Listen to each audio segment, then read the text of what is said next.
Welcome, good people. This is Hassan Bangurah. Welcome to the Sean Collective Podcast. Today I have with me Justice Dwight, artist from Richmond, an awesome artist who's actually the artist that created this. And I felt like it's only right. Y'all been seeing this piece of artwork in our studio, but this is who that's attributed to. Someone who captures stories of people who inspires him and who he may admire. And truthfully, I'm just really excited to have you on this podcast. So, hello, Justice. Hey, how you doing? Thank you for having me. I'm excited to be here. Yeah. This is really dope. I'm glad we finally got to get it going. Yeah, no, for sure. So, first off, before we even, just checking in, how you feeling? How's everything? How's life? And then we'll kind of like jump into the rest of what we got to talk about today. Okay. Well, life is good. Life is busy, which is a good thing. Like, I'm not stagnant. I'm doing things. I'm moving around, making things happen. So life is feeling good. Today, I'm feeling great. Awesome. Woke up on, I guess, what some people would consider the right side of the bed. So, yeah, I'm feeling good. That's awesome. So, one, that's a pleasure to just hear, right? And then two, want to just share a little bit more about, why you're here and what this podcast is aiming to do, right? And so this podcast is aiming to really help people who are considering being full-time artists, considering using their full-time creative prowess, right, to help them build a career out for themselves, where they can sustain themselves, help themselves, and ultimately live the quality life that they want to live, right? And so I see you do that in your style. I see you do that in your work. And, I just want to start it off with your journey. How did you get to this place where you're allowing your creative endeavors to help you carve out your little piece of life that you enjoy? Okay. So I started art maybe like 8 years ago professionally. Like I was in school. I was in school to be a social work. I was a social work major. Gotcha. And it was a cool major. Like it wasn't nothing against it, but I think I was a victim of wrong place, wrong time, or like wrong study, wrong time. Like I don't know what it was, but time and the universe, things just did not align for me at that time. I was doing great in school, so that wasn't like the issue. The issue was just like, it just didn't feel right. I didn't feel like I was fulfilling myself. And the only thing that always did fulfill me was my artwork. But like being in high school and being in like the, advanced art classes, people would say things like, oh, your art sucks. Like dead ass, like people would just like, your art stinks. Like you're not gonna be an artist. Nobody's gonna buy that. Right. Or then you have other people around you just in general who don't believe that you can make money or be successful as an artist. And so when you listen to all those things, you do the opposite of what you want to do. You just go on what you think is the right path. Yeah. And so that's what I thought I was doing when I was in school. I was like, oh, this is the path. Like, I'm going to do this. It's going to work out for me. And no. No, it did not work out for me. I ended up leaving school. And I had no idea what I was going to do with my life. And so then I thought, because I've always been into fashion too. So I was like, I'm going to go into fashion design school. This is going to be great. A local designer whose name I'll keep nameless because they still running around scamming, I'm sure. Oh, no. They had a school. It was downtown. It was like a fashion design school, and it was really cool. I maybe went for like 9 weeks. One day I show up to class, and like there's a for lease sign in the building, like in the window when I walk up, and I'm just like, so I guess we're not doing class. I said we not. Things not happening no more. So I remember that happened, and I was just going like, damn, like I thought I was going down the right path. I thought I was doing something that was fulfilling. You met another roadblock. And then there was another like, no, you got to do something else. Yeah. So then my parents, which I love them, they were just like, well, why don't you just do art? Like, that's something you always were good at. Why not just do that? And I was like, I don't know. Like, I was like, I don't know. Like, everybody just says, like, that's going to be hard. And they were right. Yeah. It's not easy. Like, it's not easy. Yeah. A lot of artists like myself and all of, like, my peers, we make it look easy, but it is not easy. But when it calls you, you got to come to it. Yeah. So, finally, I came to that realization, like, I just got to do this art thing. And, yeah, I've been doing it ever since, like, for the last 8 years. Yeah. So wow, first off, thank you for sharing that, right? And then it's a couple places I want to go. I'm trying to figure out what I want to like dissect first, right? But I guess the first part I want to ask is, did you always have a knowing? Like, was there always a calling to do art and you ignored it, or did you feel like you didn't like? Was there always a calling to do art? I'll say this: my dad was an artist, and he's always been a very creative like person. And I honestly think both of my parents, like I feel like I come from creative people in general. And my dad, he's colorblind, so like I would stay up and like mix his colors for him, and like watching him paint, which is very like amazing to me that he could create certain things.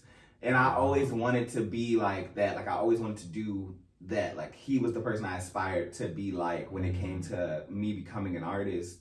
And in school, like, you know, you do artwork and they were always like, what is it like? You know, you think you're good, but there's always somebody better. Yeah. And I didn't really have a definition of what better was because my dad was always like, well, what you're doing is enough. And so once you realize that whatever you're doing is enough, what other people think or say about what you got going on don't really matter. Yeah. So I think, I want to say, what was it? I ended up in advanced art by accident. I ended up in that class by accident in the 8th grade. And the teacher was like, oh, you thought it was just like a regular art class? And I said, yeah, I did when I signed up. And she was like, well, you could leave or like you could stay. She said, I'm not going to kick you out. But if you think you want to be around the other kids who have been practicing and doing this for longer at this level, then you can stay. So I was like, okay, like, fuck it, I'm gonna just stay. Yeah. So I remember that's where the journey kind of started, where I started learning things about like people who go to art school, learning about different artists and things like that, because I stayed on the track of like, okay, you're kind of like in school, but your major is technically art. Like you're gonna go to the higher level classes and do this and do that. And I just was never as good as the rest of my classmates on a technical level. But I always had the want, the drive, and the ideas. So, all right, let me take a step back for a second. And I think one of the things that as artists, or just as people think about is the idea of perfection, right? And I'm just hearing a lot of talk about like better or not good enough. And one of the things that I think people have is this idea of perfection. Now, to me, I know that like even perfection, and it's like how we think about it is definitely white supremacy, right? Absolutely. But how do you deal with that?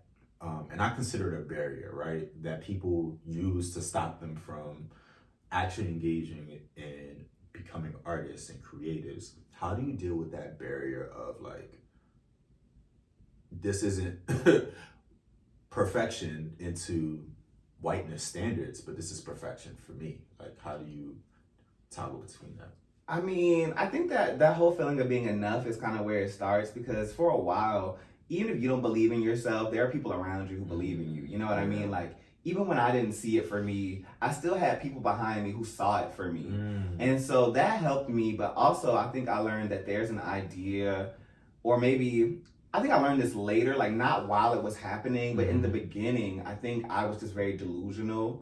And I think that I didn't realize that I was a delusional person until like years out, like maybe until like in the most recent 3 years, like when it's quarantine and you're really self-reflecting. I was like, oh, I was a really delusional bitch like 6 years ago. I said, but that delusional person wasn't wrong. Like, I mean, because of that delusion, I began to believe things about myself that before I really didn't think was true. Really?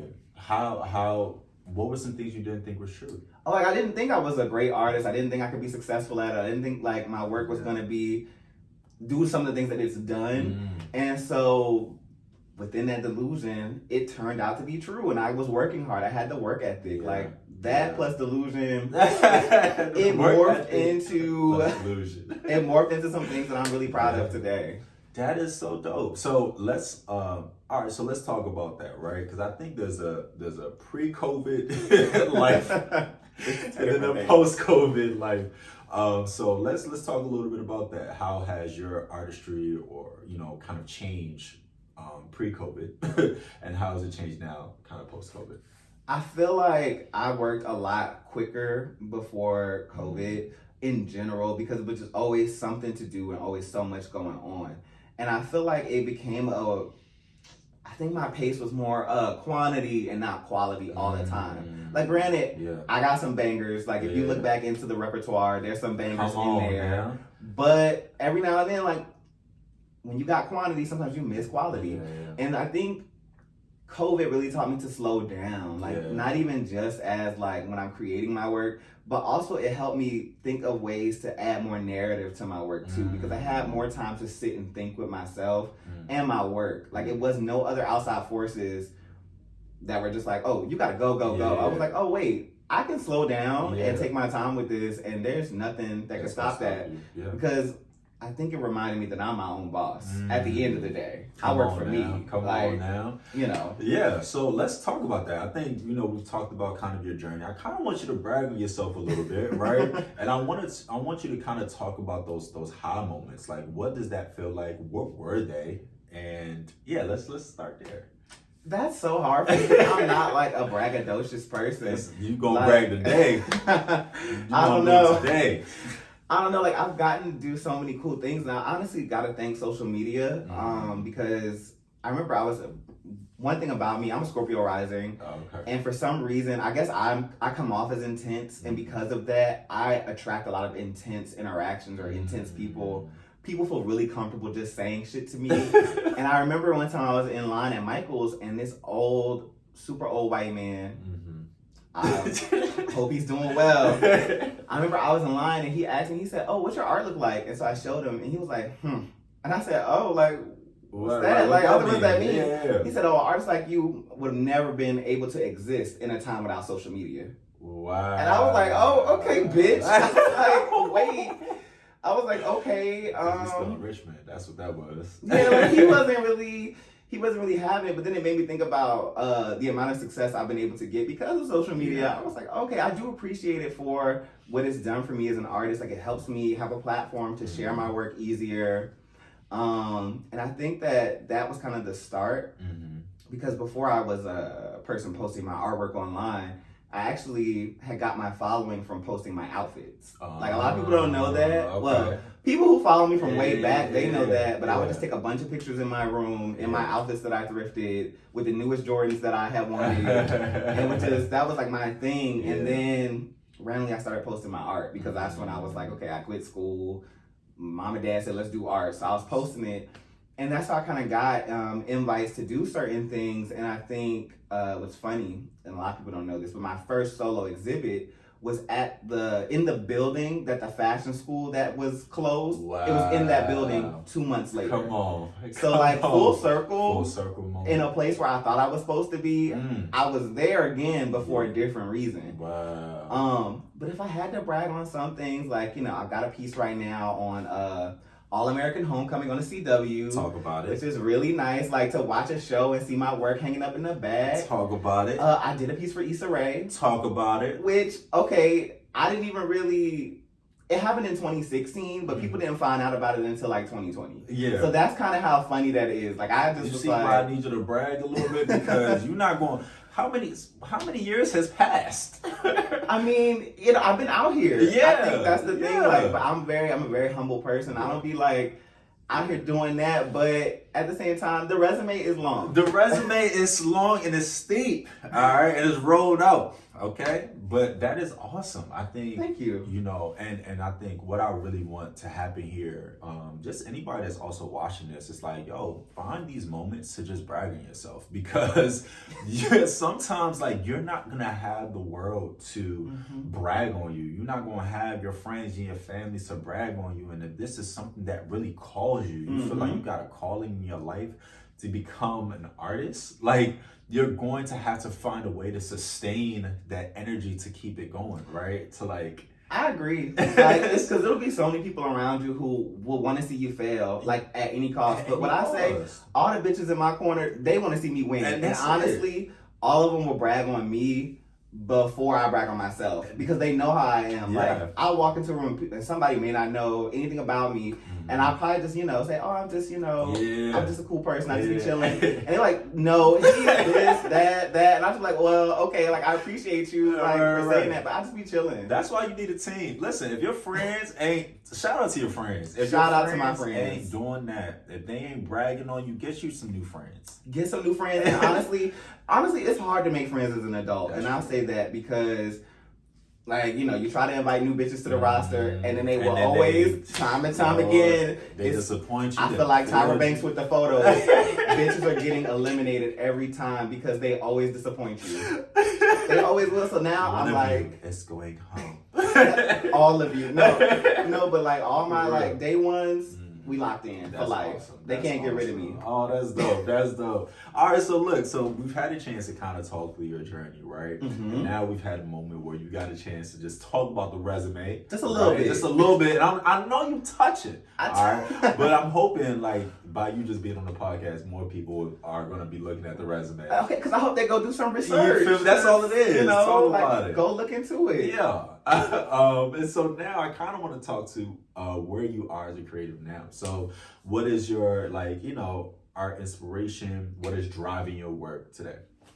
Ooh, that's a hard question. I still feel like the same themes of me just wanting to tell stories of people who remind me of people that I know, people who remind me of me, people who I feel are underrepresented in art. And I feel like that's kind of like the driving force still. But where I'm at right now creatively is I just kind of want to make things that are for me in general. Like, yes, I want to tell these stories, but I ultimately want to make self happy first. I've realized on my journey that you can't make everyone happy. Yeah. The artwork I make is not for everybody, and I've never been like quiet about that. It just ain't for you. Yeah. Go get art from somebody else. Yeah. But I'm gonna just keep making art for me, and like the art world is it's been a very up and down place for me. Like it's had its ups, it's had its challenges. You learn things. There's a lot of things that are kept behind gates that people don't know about. People may ask questions like, well, why aren't you doing this? You've been out for this long. You've been this, you've been that. Talk about them. But it's like, what them gates? Some people, like I've heard, not recently, but I've heard it in recent years. To my face, mind you, because again, the intensity, Scorpio rising. People, they love telling me things boldly. Like things like, oh, your artwork's great, but because you don't have an MFA or BFA, you're never going to show at my gallery. You're never going to show at that gallery. They don't allow people like you in. It don't matter how talented you are.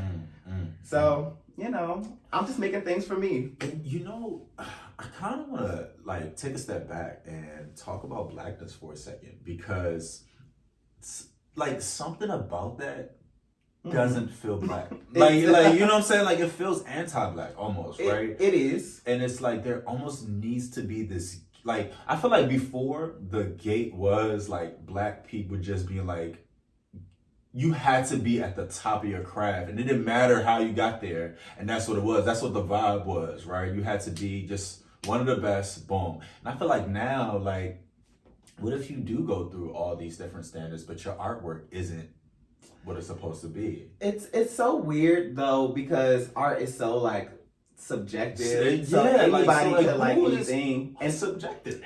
And so I say that to say when I said there are people who want to see you fail and there are people who want to see you win. I just know that the people who want to see me win are always going to come to me. As many bitches that want to see me lose, I'm going to always be put forth in front of those who want to see me win. And they're going to uplift me past these gates that people set forth. They're like, oh, well, you can never do that. I've done some things that a bitch who said you could never do. Come on. I did it. I've done it. So that's why I'm like, okay, I'll never show at your gallery, fine, but I wasn't meant to. I'm going to show somewhere where they want to see me. Come on. I don't want to be in here with your white wine, your white walls, your white floor. Keep it, because it's just not for me. I'm going to go where I'm supposed to go. Come on. And you're going to be where you're supposed to be. And I think one of the reasons why I actually wanted to start this podcast was I honestly feel like there's a lot of people who don't believe that. They really don't believe that, the things that are for me are going to find me. people really are like fighting. Like, I'm like, why are you fighting yourself? Mm-mm. And also, why you fighting other people? Like, I hate a shiesty bitch, and I'm gonna say this because I hate a person who looks at the next person and goes, "Oh, I'm gonna sabotage them. I'm gonna set them up. I'm gonna do X, Y, Z to stop them." And it's like, why you stopping their bag when you could just wait for yours? Ooh. Cheer for them. Don't sit here and try to like throw rocks on the floor so they can fall. Like, no, like that's weird. Yeah, but it's honestly easier to do that though, right? Because when you do that, you don't have to do the work. You said you did a lot of the work during COVID. You had a lot of moments of self-reflection. You had a lot of moments to sit and be with self. And a lot of people are, because it comes within, like, you have to be honest. You have to like, you know, work hard. You have to like be accountable. You have to do all the things that I think people are like, I don't want to do that. No, they're like, I actually want to be shiesty. Yeah, and like, just stop somebody else. Yeah, like it's much easier. I don't have to like do the work. You feel me? So, okay. So we had a chance to kind of talk through that, right? And now what I'm curious to know about is like, if you were to have like some words to kind of sum up what that looks like, what does it look like to just make work that's for you? Oh, well, it just looks like, you know, loud colors, lots of prints. It looks like blackness and queerness existing on a canvas and just being celebrated like all the time. Like that's what it looks like to me.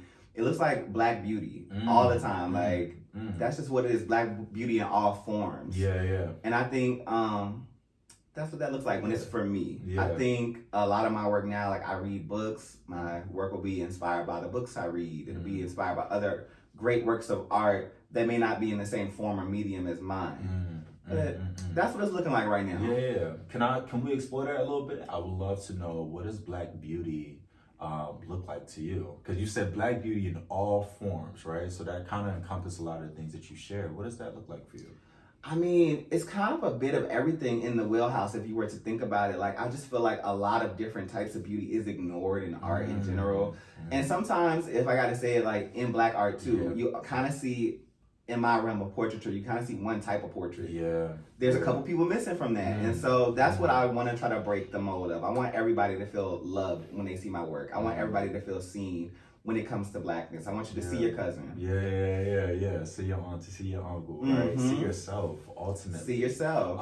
And I think you shared a little bit about that. And then I think the last thing I'm really curious is, what are your influences, right? How do you, like, you know, where do you go to kind of stay inspired, if you will? Ooh. I'm like, oh, this is a tough one. Well, my first inspiration will always be my father's work in general. So shout out to him. He was more of like a realism guy. And his work is very realistic in compared to mine. I could never capture it that way, but I guess I just wasn't supposed to. Like within learning from him, I found my own style. So I always will, you know, have him as an inspiration. He doesn't paint or draw as much as he used to. It's very rare, but his work will always be one of my earlier inspirations. Then I'm gonna say I'm also inspired by my mom. She's a doll collector, and if you know anything about the Bratz, like just period, like the Bratz, Barbie, all of that stuff, like it's kind of a vibe. So when you look at the clothes and things like that, and the patterns and things that are mixed together, that's a work of art in itself. Other artists I love right now, like currently, Bisa Butler, Derek Adams, Micheline Thomas. It's like the list could go on. Like first of all, the list of Black excellence in all forms of media and art could go on forever. Forever and ever. But that's just to name a few. Yo, you, like, as I'm just hearing you share, you have just a level of acceptance. And like, for real, like, even as I'm hearing you share about, like, you talked about your dad and how his work is different than yours. Like, it's okay, right?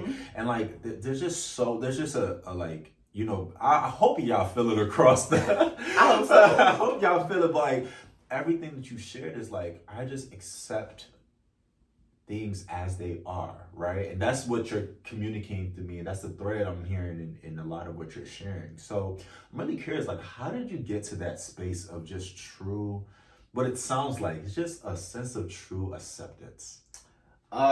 I don't know. I mean, I think it's just one of those things where you're just like, I mean, it is what it is. Like, that saying is really just like, it is what it is. Like, there are so many things that will happen to you in this life that you cannot expect. There are so many things that will happen that, you know, you just didn't see coming. And I'm the kind of person, like, I'm gonna be sad about it. I'm gonna be upset. I might be angry. But once you feel those feelings and sit in them, all you can do is let them go, because it's just gonna weigh you down. So I'm kind of like, okay, like, well, that's not what I expected. Like, you know, I'm 28. I got all these grays. I didn't expect to go gray. Like, but I'm like, well, it just is what it is. Like, it's apparently a sign of wisdom. So maybe I'm a wise ass bitch. Like, I don't know. But that's just like an example. Like, you know, there's some things that they just are what they are. And yeah, you could change, you know, you could change your hair color, you could do this, you could do that. But hair colors fade, things happen. Like, you're just gonna be who you are. So accept that, love that. Yeah. And how do you bring that into your art space? Like, what does that look like for you? Do you just kind of, and I think I'm asking that because this is like another thing that artists do, right? It's like they never know when enough is enough. You feel me? And so, like, how do you be like, all right, like this painting, for example, right? This, and it just so happens that this is here. It just so happens. But this being here, right? You're working on it, you're working on it, you're working on it. And as artists, we continue to see things that we need to work on and pick and pluck and tweeze and this and that, right? And there has to be this level of acceptance to just say, you know what? This is perfect. How do you get to that point in your work? Honestly, I don't think I'll ever know, because if something sits with me long enough, it may be done, like, in my mind. Like, I might be like, oh, this is done. And then a year may go by and I'm like, actually, I'm gonna do this. And then if it's still with me, 2 years may go by, I'm gonna do that. Because when you're making work for you, it's not necessarily gonna, you know, fly out of your home right away. Like, it's just for me. Like, I made this so I could enjoy it. And if you enjoy it too, I love that. I love that you see it too. But it was mainly for me. So I'm gonna appreciate the beauty in it. And like, there's this one piece I did in 2020 that I showcased at Bruin in November of last year. And right before the show, the night before the show, I said, you know what? This just needs glitter. So I just added glitter. And I was like, why did I do that? Like, because in the middle of it drying, I said, oh, this could really not look good. And this is one of my focal points of my show. But it actually looked good. Like, and then another one, I said, oh, I need to redo the skin completely. And then you start fucking with shit, and it just goes a different way. But some things, if you look at it long enough, you're gonna find an issue. So sometimes you may have to walk away from it for real, and just let it be. But like, this is a piece that I let be. When it was done, it was done. But some things, I may be like, you know what? In the moment I was gonna do this thing and I didn't. Now I'm gonna just do it. It's still here. I'm gonna just fuck with it. I feel it. And I think a lot of artists are like that with their work. I feel like it's just ongoing. So you make the piece for yourself, right? And you have, let's say you make like 50 pieces, right? How do you? And I'm saying that because when you gave me this piece, you said she needs a home. And I remember you saying that, and to me that really just means that all of your, you know, yourself is in your pieces, right? And so if you're making it for yourself, how do you get to the point where you're like, you know what, I'm okay with allowing this person to go. I'm okay with allowing this piece to go. How do you reconcile that? Well, I think it goes back to like me saying earlier, like, I don't make artwork for everybody. So who it's for is who it's for.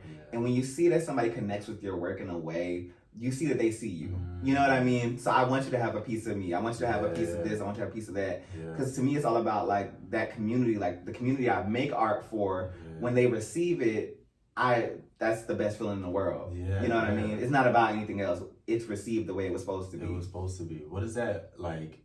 Is it like just the glee? Like, do you just see the connection? Like, what do you see that you're like, oh, this is meant for you? It's different. And I only say it's different because you just never know like how someone is going to feel when they see your art. And the biggest hope you have when you're creating art is that somebody feels something. You know, like, oh, I want them to feel something. Like, sometimes you'll get people who will come to your exhibit or come to your work, wherever it's at, and they'll just be like, okay, I got my 6-second clip. And you know what I'm saying? Right. But then you have people who really spend time with it. Ask questions, or even like, it's like, how do you say, like, some reactions are emotional in a state of you not even realizing what the emotion is, but you know there's something there. I've had people cry in front of my paintings. I had people express joy, express excitement. I've had people tell me different stories of how it connects to them. Yeah. And it's just, it's beautiful in that way, but I think sometimes the spirit just tells me like, this is for someone. And like, when it comes to creating, pricing your work is always hard, especially when it's pieces of you. Yeah.